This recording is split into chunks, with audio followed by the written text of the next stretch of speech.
তো আগের পার্টে তোমরা দেখেছিলে আমার এক্সাম আর রিহার্সাল দুটো একই দিনেই পড়েছিল। তো আমরা এক্সাম শেষ করে রিহার্সালের জন্য রেডি হয়ে বেরিয়ে পড়েছিলাম সবাই। তারপরে অটো ধরে চলে গেলাম সোজা মেট্রো স্টেশনে। ওখান থেকে টিকিট কেটে সবাই একসাথে দেখা করে করছিলাম মেট্রোর জন্য। আর এখানে শ্রেয়াদি ঘুম থেকে উঠে চোখ মুখ ফুলিয়ে এসেছে। তারপরে আমরা মেট্রোতে উঠে, যেটা আমাদের সবসময়ের কাজ, হাসাহাসি করা। আমরা সবাই আলাদা আলাদা জায়গায় দাঁড়ালেও হাসাহাসিটা আমাদের কোনো দিনই বন্ধ হয় না, এটা আমাদের পার্মানেন্ট জব বলতে পারো। তারপরে কি, আমরা যে যার মতো হাসাহাসি করে নেমে গেলাম মেট্রো থেকে। মেট্রো থেকে নেমে গন্তব্যে পৌঁছে গিয়েছিলাম। তারপর ওখানে বড়রা সবাই গল্প করছিল, আর ম্যাম ওটা বুঝতে পারেনি আমি ভিডিও করছিলাম। আর এখানে শ্রেয়াদি হঠাৎ করে ক্যামেরাটাকে দেখে এমন একটা রিয়াকশান দিল যেটা দেখার মতো ছিল।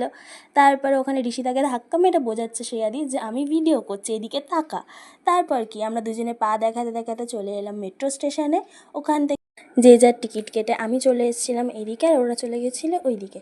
তারপর আমার মেট্রো চলে এসেছিলো, আমি মেট্রো থেকে নেমে ট্রেন ধরে চলে এসেছিলাম বাড়িতে। আজকের পর্যন্ত এইটুকুনি। ভিডিওটা ভালো লাগলে লাইক কমেন্ট শেয়ার করে দিও, আর অবশ্যই চ্যানেলটাকে সাবস্ক্রাইব করো। টাটা।